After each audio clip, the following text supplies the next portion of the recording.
今天是2024年5月2号一如既往讲哈以战争和俄乌战争。首先第一个话题呢，就是俄乌双方相互对就是说你炸我，我炸你了，一天呢又有新的情况。那么这个首先呢，就是俄罗斯对乌克兰的领土的轰炸呢，重点其实面很广但是最值得一说的两个地方，一个什么奥德赛奥德赛的轰炸。那么导致了最少有3人死亡，有3人受伤。那么还有一个什么？俄罗斯对另一个什么，就是对乌克兰的第2大城市就什么哈尔科夫了。那么这个轰炸进行了一天来的轰炸了。它的主要的目标这个现在已经清楚了。一个什么？第一个铁路站进行了轰炸，还有什么？对什么附近的这个居民楼这个什么，这个也进行了轰炸，还有学校、医院都进行了轰炸。到目前为止呢，至少有1人死亡，有9人受伤大概情况这样的。但是呢，俄方呢这个也有这个相关的信息，尤其是俄罗斯库尔斯克地区的州长呢，他这个一天呢有发表讲话，他说什么呢？就是乌克兰呢对当地呢进行了这个是炮弹袭击，不是无人机，就是远程的导弹袭击，是这样的。那么这个最少造成了1名妇女死亡，3人受伤。你会发现，看到没有，他跟那个哈马斯的报道信息很相似的。你炸了我的儿童，你炸了我的妇女，看到没有？难道炮弹长眼了吗？为什么专门炸妇女专门炸儿童呢？其实是为了什么？告诉世界，对吧？你不讲人道，对吧？其实这个人严格来讲，很多人都在这个各种留言都有。我们呢还是那句话，对吧？兼听则明。那么还有一个这个来自什么俄罗斯国防部的一个信息这也值得说一说，是什么呢？就是一天来了，乌克兰利用什么陆军战术导弹呢然后什么对什么一个地方克里米亚进行了袭击。按照俄方这个信息报道了，至少有6名导弹、10架无人机和2枚制导这个叫炸弹，那么呢被俄方击落了。但是呢，他并没有说在什么地方击落的有没有造成这个当地的伤亡，他没有说，他只是说我们击落了你的这个导弹，击落了你的无人机，还是也厉害，大概这个意思那么还有呢，也值得说的就是挪威这个宣布了追加这个什么6.33亿美元的敌乌援助，主要是用来什么？用来采购防空系统和前线所需要的弹药，也就是155毫米的弹药这样。那我们可以看到挪威这个援助乌克兰可以这样讲，是一直都找到比较全面的一个国家。那么还有一件事呢，值得说的就是美国的国防部长奥斯汀呢，最近呢有番讲话，尤其是其中一点呢引人关注。什么意思呢？就是他说华盛顿呢鼓励那些拥有爱国者导弹的国家将他的爱国者导弹然后什么捐给这个乌克兰这样的。那么言外之意是什么意思？你把这个导弹捐给乌克兰，那么在先进的导弹呢，我再卖给你，这样的。我们知道现在很多国家都希望什么，比如说这个沙特什么防空系统对吧，非常牛的。还有什么就是其实以色列的很多尖端的这个防空的那个系统其实都是来自美国或者跟美国联合生产研制的。所以说也有很多国家就是什么在这以前想买都买不到，然后现在美国已经开口了，只要你把你手上的爱国者导弹给乌克兰更先进的防空系统，我可以卖给你，这个意思有的人也说那个美国老是不是在做生意你怎么理解都可以，但他那种武器真的很多国家想要但买不到，这个也是一个事实。还有一个值得拿出来说的什么，就是美国参议院外交委员会的一个议员叫斯蒂芬，他最近公布了一个什么一个报告，内容很惊人要点是什么呢？他说了，美国、英国、法国、波兰、芬兰呢等多个北约国家的军人呢，已经开始部署在乌克兰境内，就是来到了乌克兰了的这个意思。而且这些人呢，不是以什么雇佣兵志愿者的名义，而是穿上了北约的统一的装备，来到了乌克兰战场。什么意思？就是准备参战了。那么这个背后的信息是很大的。其实我们早前也讲过，对吧？这北约绝对不会放过俄罗斯，这是我什么时候把你一了百了，在等待一个机会。这个机会两个机会，说到底一，对吧？你的血有没有流的差不多？第二，整个世界的舆论场、民心所向能不能达到一个他所期望的高度，然后再对你一了百了。即使这样做，也没有人会谴责你。就西方人做事了，喜欢什么？关注民意这是一个典型的例子其实我们早前有讲过的，这一天早晚会到来。我们曾经不止一次讲过，对吧？俄撤军才是上之策。其实你拿下乌克兰，对你有几乎没有半点好处，我告诉你。因为你要国土，你有国土；要人口，你也不少。你把你现有的国家搞好、管理好，对吧？实现什么？这个所谓的什么老百姓丰衣足食，然后呢，国泰民安。其实说到底，比什么都强。你自己的国家都管不好，你要解放另外一个比你生活水平很好的一个国家。其实乌克兰人的生活水平远比俄罗斯人的生活水平高。你还要解放人家，你认为地方是250嘛，对吧？很多人问我怎么看我还是那么讲，对吧？俄罗斯人也有智商，对吧？他们其实应该会在关键的时候会做出他们正确的选择。我们要相信人到了生死关头，你不冷静也会冷静下来的。好，还有一个信息，这是说的什么？就是《纽约时报》的信息呢，就是这个美国正在乌克兰战场上做一件事，什么意思呢？正在用跟那个谷歌用人工智能作战系统来分析前线双方的这个兵力作战以及双方的优点、劣点、不足薄弱环节，然后呢及时制定作战计划，然后对什么？实现对对方的精准的打击，是这样的。这可以讲也是现代战争的一个重要的信息，就是不是人多你就能胜了现代的高科技用在战场上，对战争的影响不可低估的，这可以讲是今天的一个重要信息。那么还有一个呢是要值得说的，就是说美国已经在波兰境内部署了几十枚叫什么中程的核导弹，这个也是什么？也是今天信息比较多一个重要信息。换句话说，你俄罗斯不是说有红线吗？对吧？你不是说我核武器吗？现在什么？现在已经看出来，你不是有核武器吗？咱们就干嘛？看看谁把谁干死，谁把谁一了百了。现在已经到了这个程度。我告诉你，很多人，特别是落后国家的人，还认为的俄罗斯核弹，你看没有你敢越他的红线吗？他打死你。其实我们还是那句话，古人讲得好，知己知彼很重要。战场的每一地的变化都应该引起重视，即使我们不站立场，我们也应该关注。现在的双方说到的，尤其是另一方，那根本已经不怕你打核战，反而认为对他来讲这是一个好机会，因为真的是你发动的，我把你一了百了，把你3代毁掉，对吧？甚至连你的坟墓毁掉，他现在也可以做得出来，因为没有人骂他，只会骂你是你制造了这场灾难。所以呢，尤其是身在高位的人特别要重视这一点，战争不能轻易的发动。现在是21世纪了。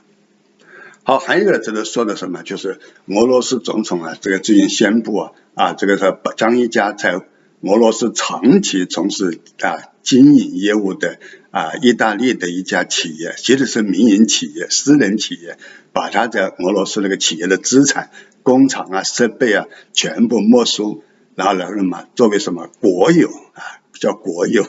结果什么？现在意大利非常生气结果什么？立即停止跟俄罗斯的贸易。原来跟俄罗斯做贸易还可以什么允许用卢布结算，现在一切停止，这是一个概念在里面。而且人们更多的什么是越来越多的外国的企业，在俄罗斯的企业现在晚上睡不着觉，都在想办法逃离。这也同时也让更多的尤其是发达国家的那些企业家意味着今后不能随便投资那些没有法治不遵守什么契约的国家，你千万不要去投资，投资是死路一条，哪一天他不高兴喝了一杯酒把那个什么封闭没收，看到没有，甚至把那个什么那个CEO 给抓起来都有可能了。所以让现在来讲越来越多的特别是全球排500名的或者是100名的大企业家，现在开始选择投资的方向，不能像以前一样随便可以逃，现在也开始慎重了。就是政治形势的变化跟我们的商场是密切关联的，以前很多人很少朝这个方向来考虑。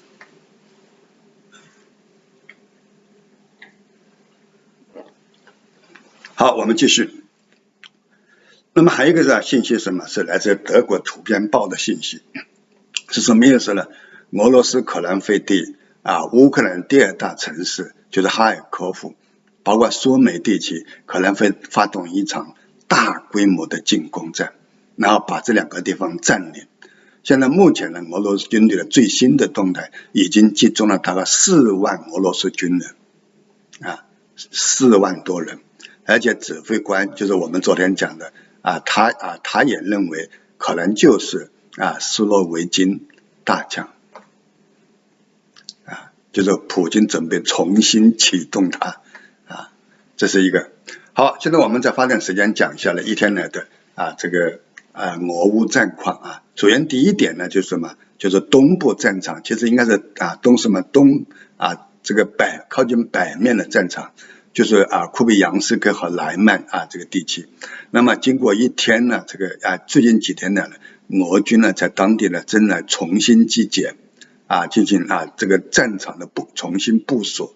那么呢，现在什么？俄方又主动发起了大规模的而且是多路的进攻。那么一天呢什么？可以讲就是说，这个俄军的重点的进攻的地方呢，一个是什么？哈尔科夫州的叫什么？科潘基这个东面的一个地方叫什么？别列斯托尔这是一个地方。还有一个地方什么？斯泰尔马西夫卡，它是卢甘斯克州的。那么这2个地方呢，最少发起了6次进攻，而且规模比较大的，但是呢，目前为止呢，都被击退了我们知道这个今年年初去年呢这个俄罗斯曾经在什么库比扬斯克集中了10万兵力，对吧？最后什么全部什么灰飞烟灭。现在什么又组出了什么4万这个部队要重新展开，要拿下这2个州。那么那我们能不能够实现他的目标？那我们不下结论，但值得我们关注。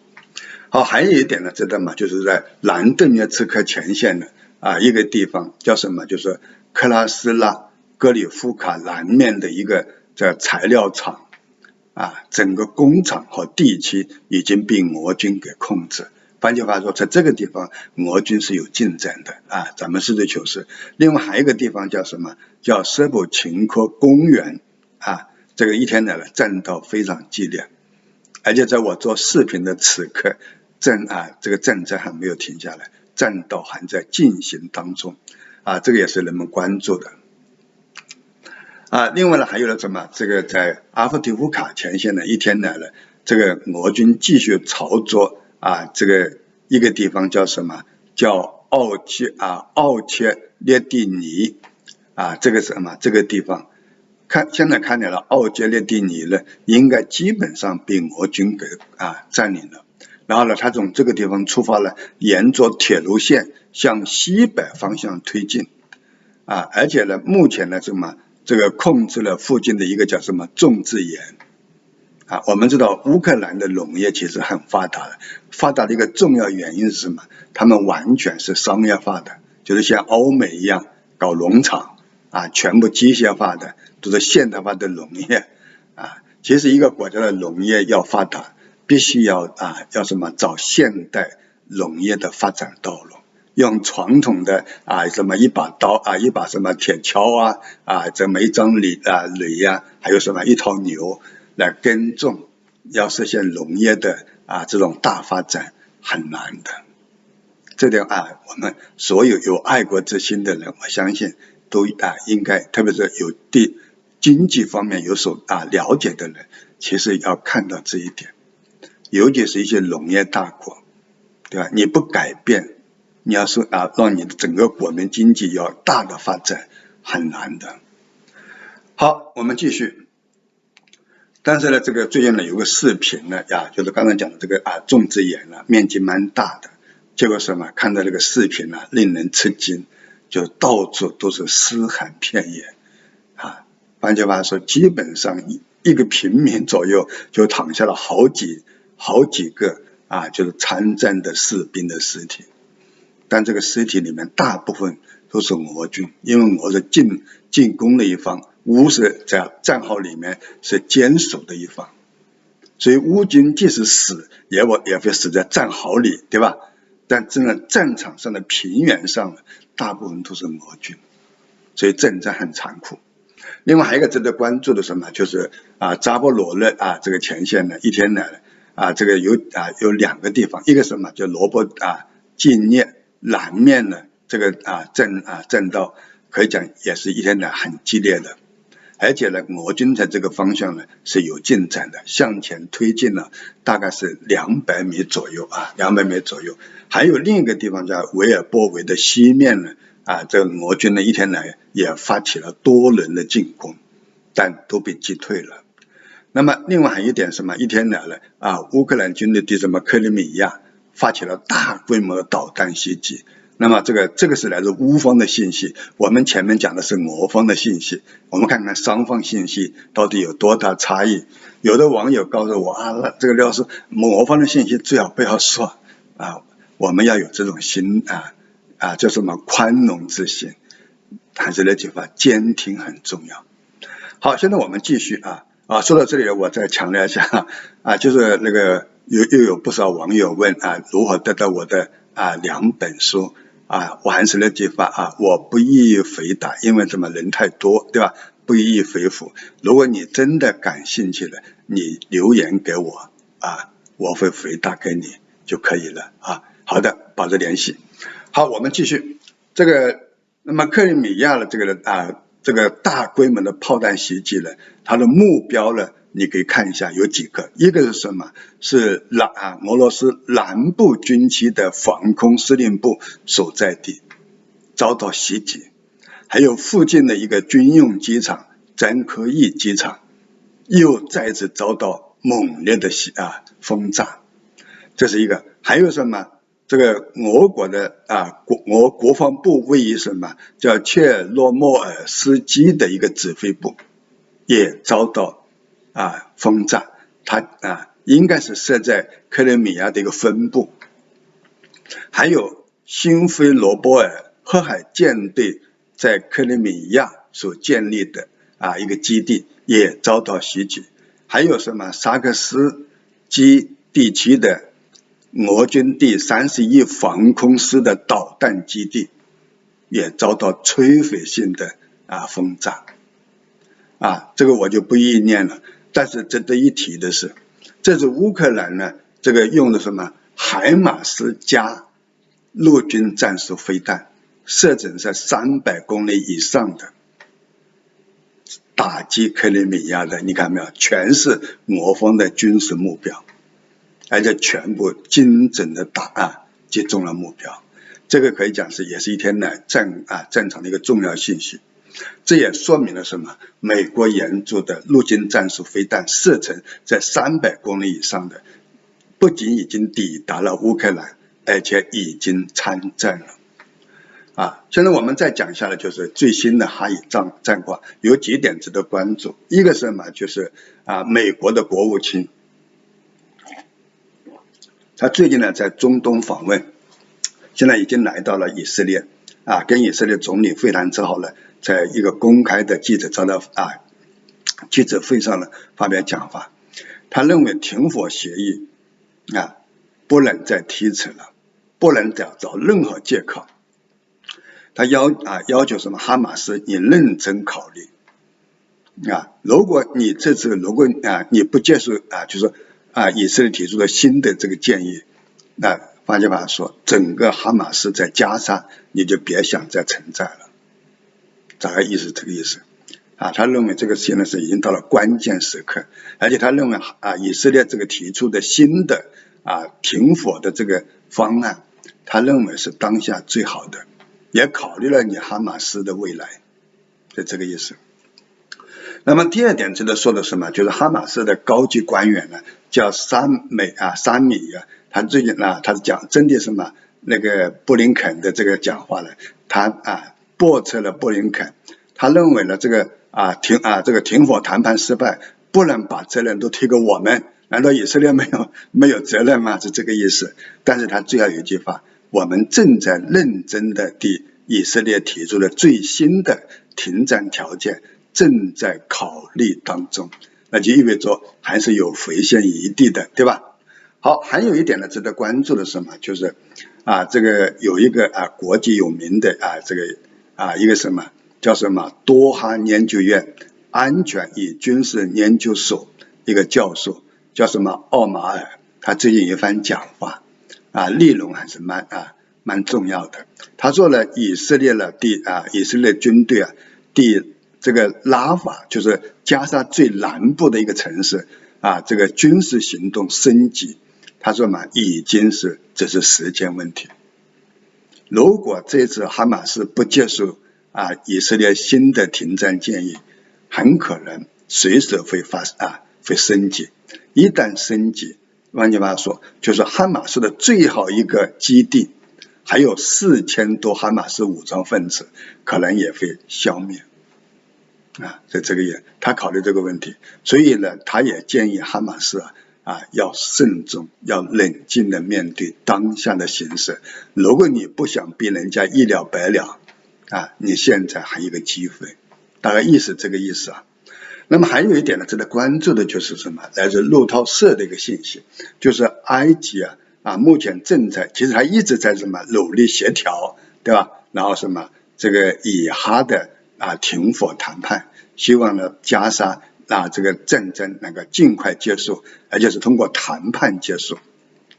但是最近呢有一个动作是法国的外交部长呢叫什么瑟鲁尔，也前往这个埃及有的人说难道他也加入这个协调吗？后来我查了一下，不是的。原因是什么呢？